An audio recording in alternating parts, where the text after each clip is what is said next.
Welcome to Consults Over Coffee. I'm Dr. Michael Jones. This week's episode is about small businesses and the pandemic. Joining me is Scott Starbuck, who's the founder and owner of City Souls, a designer shoe boutique in Chicago, Illinois that Scott founded 30 years ago. You've got a niche market in the middle of a pandemic in a major city under lockdown with social upheaval and a particularly brutal Chicago winter.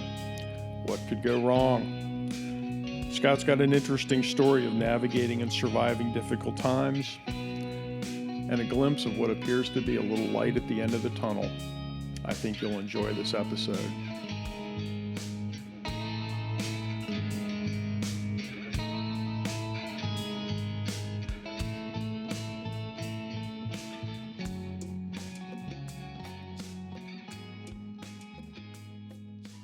Boom.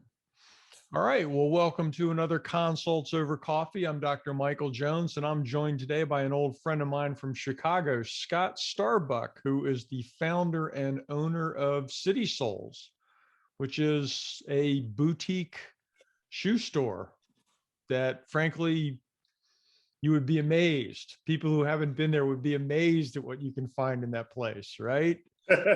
Absolutely. How long have you guys, tell us a little bit about City Souls so folks can get a feel for what that's all about. I opened in 1991 in downtown Chicago in Lakeview. And then I migrated in 95 over to a super trendy neighborhood, Wicker Park and Bucktown. And I've been there ever since. And my whole mantra is to try to have stuff that you're not going to see at Zappos or Macy's or Nordstrom's or whatever, funky footwear that I import, better quality footwear that I import from like Italy, Spain, Portugal, some South America, a little bit of Brazil, Mexico, very little or zero from China, but better quality leather goods, mostly footwear, but there's some cool accessories and stuff too. So, and then I've evolved online. I have a pretty thriving web business. We ship all over the country for free. We do something kind of cool in Chicago, geographically, anywhere in the city of Chicago. If you put a pair of shoes in your shopping cart online, a pop-up box comes up and says, "Do you want instant delivery?" And we Uber them to you for free. I saw that on the website. That's pretty cool. That's pretty cool. But I think I'm now a little out of your range, out of the delivery range. Since I'm it'd be a very expensive Uber, but we ship them UPS ground for free anywhere in the country. So you guys, you've been in business now then for about 30 years. Yeah, I was like 7 years old when I opened. That's right. Yeah. Nice try, Scott. Yeah. So I would imagine that probably the last year has been one of the more challenging years for business since you opened. Absolutely. I mean, I've been through a lot before in my life, but this was an ass kicker, really. Yeah.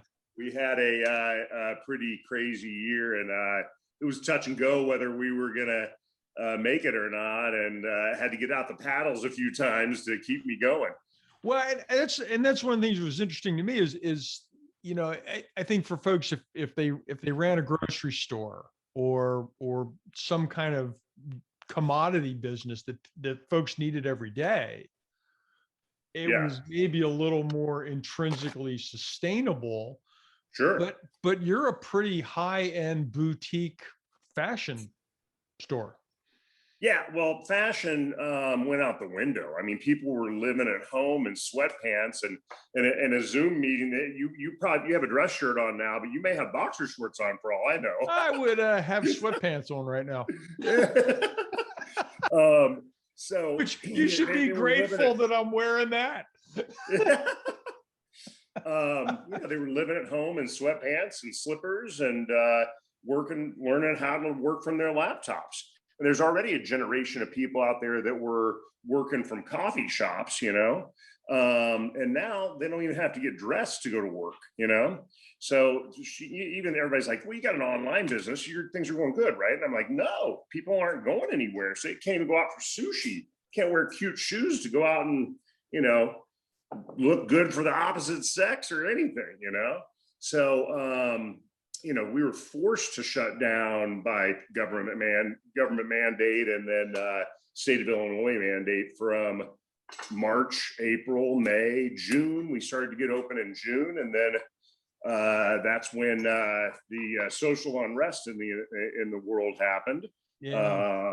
And we're in a super trendy neighborhood in downtown Chicago. So there was lots of protests, lots of peaceful protests, and of course, what happened after that from all kinds of elements. So that was really people that come to the city to shop were scared to come downtown and shop. So we tried to ramp up our .com and did pretty well. Started some marketing online, but still, I mean, as a whole, my business was down in 2020 72%. So I mean, we were breathing through a straw, and it actually could be down 92% if you count 2019 we had a 20% gain over 2018, and we were in a growth spurt, and I think it would have continued had this not happened. So 2020 was down 72%, but it could be more like we lost 100% of revenues. So tried to keep my employees going and tried to keep a smile on my face, but it was pretty ugly. So yeah, how did you make it work? Well, I mean, when we were closed down, I mean, that was just try to keep the lights on. I negotiated with my landlord. He got like 6 months off of his mortgage and put it at the end of his mortgage. So 30 years from now, he'll be paying his mortgage then. But we got 6 months off our rent, so we didn't pay a dime in rent. I literally turned off the internet. I turned off the Wi-Fi at the store. We went down to zero, just like nothing. And as we talked, I got a lot of bicycling in. Tried to maintain my sanity, and get on the bike and ride for 3 hours here and there. And then we started getting open. It was a skeleton crew, but last summer it kind of started to feel like things were coming back, but everybody was nervous, and knowing that they're going to shut us down again or shut down things. I was like, I'm an essential business. I sell some nursing clogs and some masks and some hand sanitizer. Yeah, right. We're essential. Did you get financial support from the government at all, or? Yeah, I got the first round of the PPP, the payroll protection thing, but I mean, that was a crazy shit show. The banks didn't know what to do or how to process it. The government didn't give enough information. The SBA really didn't even know what they were doing, and you're suddenly seeing in the paper, Shake Shack got $22 million, and these little mom and pop shops were getting nothing. And I mean, I put in all the information they needed, dotted my I's and crossed my T's and prayed, and we got a really small PPP that really it would help us with expenses and payroll for maybe 2 months, and that was back in May. And then we were still closed. Then I filled out the application for forgiveness of the loan. It wasn't a lot of money, but they forgave it. And then second round of PPP, I just received in March, and that again was just enough to keep us going for 30 or 60 days. It's not like it'll keep us going again and for a while. But now the weather's changed. The optimism is there. People are getting their vaccines. And in big cities, they're pumping out vaccines like crazy. I mean, and myself, all my employees, my daughters, my girlfriend, everybody, not everybody I know, but I mean, my tight-knit crew are all vaccinated. And I see, that there's some hope on the horizon, Yeah, I think that's true. I just, I was kind of taken aback by the concept of the lack of government support. It seemed to me that if you want to shut the economy down or pause the economy and have everybody go underground and into their bunkers and mitigate all of this, you kind of have to support the people if you want them to do that. And it struck me that was kind of lacking. for sure. And when they did it was like a day late and a dollar short kind of thing. You know, they were not on. You know, many other countries were on the ball. Like Canada. Okay, everybody in Canada gets 20 grand. They get $5 grand a month until this thing's over or whatever. And the U.S. was backpedaling. It seemed like they were like it was hard to figure out. Well, and I was amazed because a number of my more conservative friends were sort of the mindset like, we can't pause the economy. People must go to work. We have to keep making money. And I was thinking, you know, there's 500,000 dead people in this country from this. And it's like, okay, well, pick 3 people that you think ought to die. Yeah. So that you can keep making money and give me their names. Yeah. And we'll all go back to work and everything will be okay.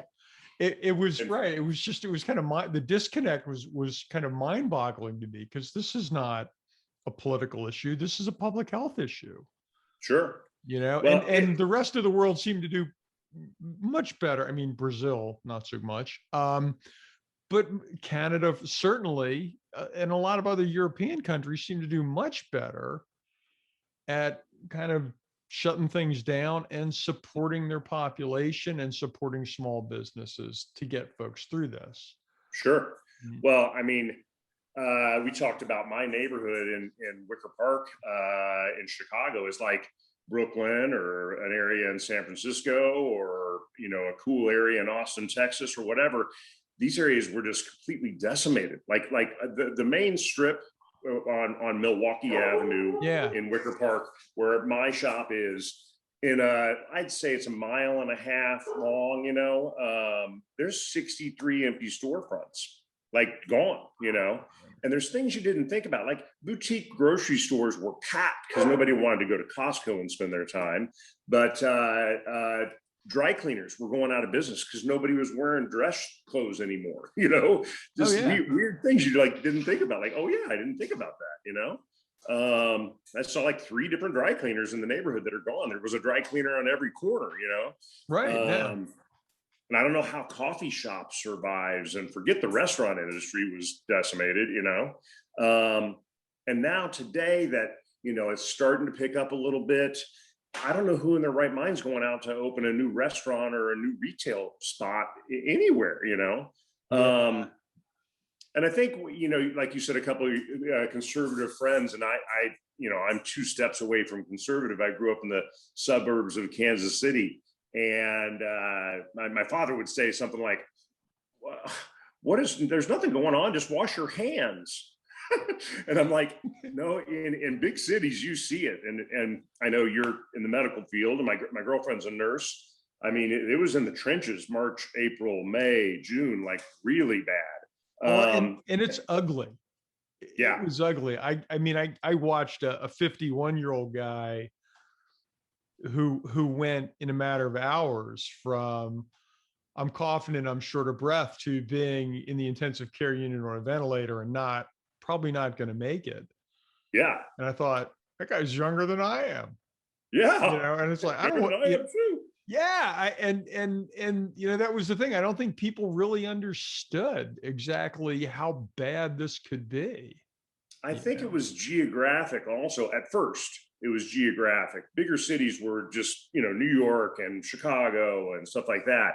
But, you know, in the suburbs of Iowa or rural areas, they were, you know, like they hadn't heard of a case. They hadn't had anybody in town get sick yet.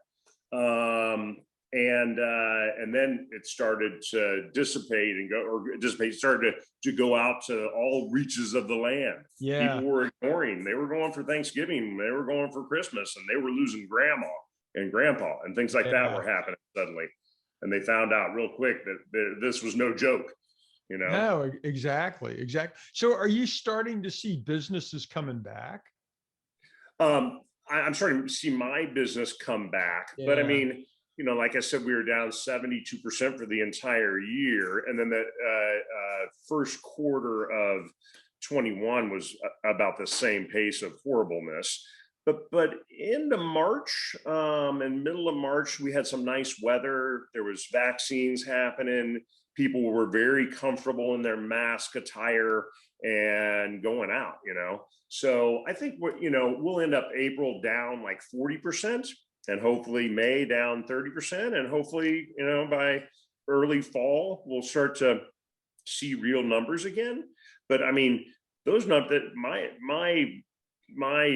overhead was not designed to handle this at 40% off of my volume. I'm paying 50% less rent right now, and I will be till the end of this year. Actually, we negotiated that, and without that, there's no way, and there's no way my landlord would even get a new tenant to cover the rent right now, because nobody's out there looking to open up. But my true hope is, like, in New York or Brooklyn or here, that there's a renaissance that comes out of this, that the rents get cheaper, they become more approachable in these cool neighborhoods, and young people can come out, creatives can come out and open up interesting things. Two young college girls graduate and open up a bubblegum shop. Anything that's new and creative. I just don't need to see another Nike or a North Face store on the corner, because that does nothing for the neighborhood. It does nothing for our local economy. Yeah, I agree. And I think in general, and that's one of the things that we try to do here, is just to make sure that, rather than support the big grocery stores, you support the small business guy, you support the guy in the neighborhood. And we really, really focused on that during the holidays. And now we still aren't going to big grocery stores. We're still going to the little boutique neighborhood grocery stores and stuff. And, a friend of mine in the restaurant business, I see her at the dog park all the time. And this was probably May, back when things were still shut down. And I looked at her when I walked into the dog park. I saw her and I was like, holy shit. And she's like, don't get me started. You know what these people all learned how to do in the past 90 days? She goes, they learned how to cook for themselves. Why would anybody want to go out to dinner again and pay $120 for two people for dinner when you can make lamb chops at home for $30, Yeah. Like, and that's changing the world also. I still don't know what we're going to see out of this a year, 2 years from now on how the world pivots and evolves. It's crazy. Well, and what I'm really kind of hoping, and in talking to folks like you who are in the trenches and really felt the impact of this, is that it wasn't fake news. It wasn't us versus them. This is sort of one tribe. The globe. Yeah. The globe, actually. And certainly even if you want to say, well, my neighborhood, or my city or my town, that everybody's in this together. And the only way to get out of this is together.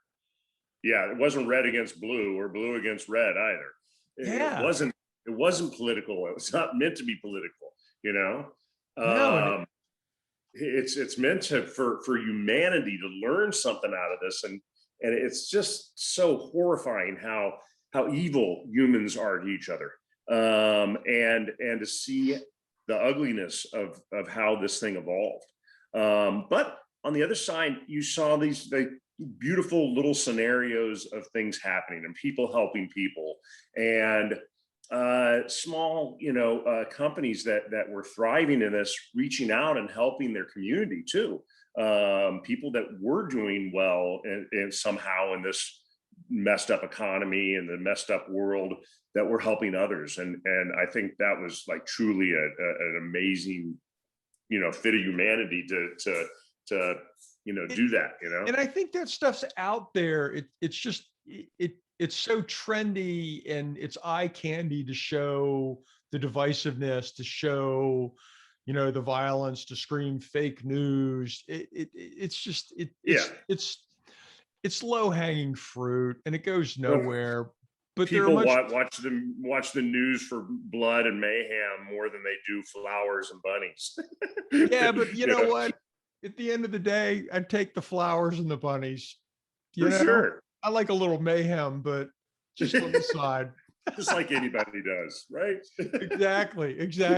It's but I think that I'm hopeful that there will be a greater sense of community that comes out of this, because you realize that, what, it's not lost on me that the only way that you stay in business is if we go down and do business with you. Yeah. That you're the small business guy. The big chain stuff, they'll do all right, but they don't care about us. Yeah, I mean the stimulus is lost on the people that, you send 190 million Americans a $1,400 check, and they go and spend it at Walmart or Amazon or whatever. That does nothing for our local economy. But if you go to their little mom and pop shops, and that money goes straight back into your immediate economy, and it helps the clerk or the part-time kid or the full-time mom that's trying to keep her kids in Zoom classes at home. That helps them. But if you spend the money at Amazon or any of those places, that doesn't help anybody. Yeah, the big box stuff. And that's, I agree, because they certainly, and they are not going to come and help you, and certainly they're not really adding value to the community. No, there was not an Amazon fund out there helping small business. Right. Exactly. And I think, what, life's better when there's a greater sense of community, For and sure. you're certainly, you're part of the fabric of your neighborhood. Yeah. I mean, I felt I had customers that came in and just, I mean, literally at one point we were just trying to keep the lights on. I mean, honest to God, like our electric bill would bounce, our things like that. And I had women that were just shopping out of sense of helping their local community, and they wanted to see me survive, and they wanted to see my store after the pandemic was over. And I'd have people online buy $500 gift cards and then come in person and buy more stuff and never use their gift card, because they just wanted to help out. And I think women and some people were shopping for therapy. They were shopping. They can't wear these cute shoes anywhere. They can't even go out for sushi or whatever. And they were buying for therapy just to make themselves feel good. It was like the end of last summer. My girlfriend's a nurse, so she was thrown under the bus in this whole thing. It was brutal. But one morning we were getting up and I'm making coffee, and she comes out in like this dress. I go, "Where are you going?" She goes, "I'm going to walk the dogs." She goes, "I just need to feel pretty. I wear scrubs every day, and then at home everybody's in sweatpants. I'm walking the dogs." Yeah, no, you do these little things just to kind of feel like that you still have a life. Yeah. She said play piano, and I'd try to learn how to sing. So we can pass on that today. No, you don't want to hear that. So, well, I'm glad to hear that business is picking up. And I think we'll survive, but it's going to be 6 months before we see like normalcy again. I mean, I'd like to just not have to wear a mask all the time, and I get it, and I'm totally respectful and have been this whole time. But it's weird. You see the eyes, and you don't see the facial expressions. You don't see sarcasms or smiles or intent. You try to view through their eyes if they're smiling under there or if they're not, It's harder. I think it's harder to communicate with people when the masks are on, but at the same time, I kind of got used to doing it. I mean, I would wear one at work all the time. I mean, it was just habit. It's just, and frankly, it's just not that big a deal. I mean, no, it's nothing I would choose to do, but it it's not killing me to do it. No, it's not infringing on my rights, right? I mean, right. It's being a good guy.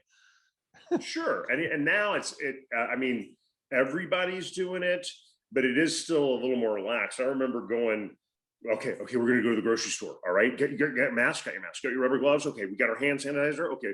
Let's go to the grocery store. We're going to be in and out of there in like 15 minutes, no longer.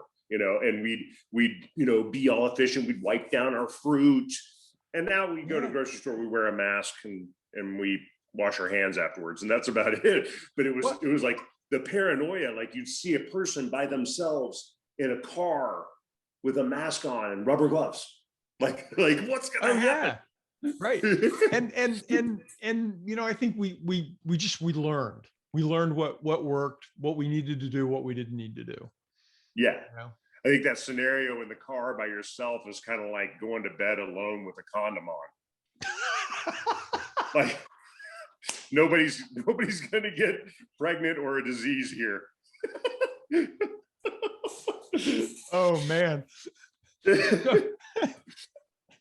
That's perfect. I know your G-rated show here. Sorry. No, that's perfect. That's hilarious.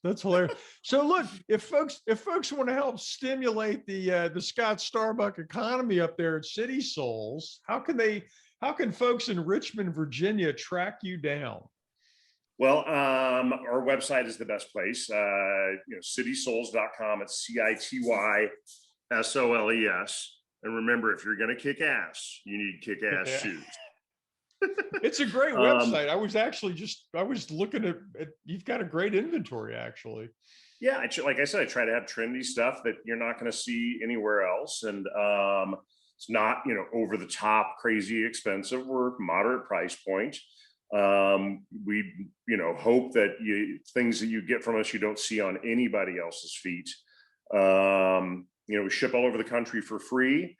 If you're not sure if you need a size women's 8 or 8.5, we suggest you put them both in your shopping cart. We'll only charge you for one.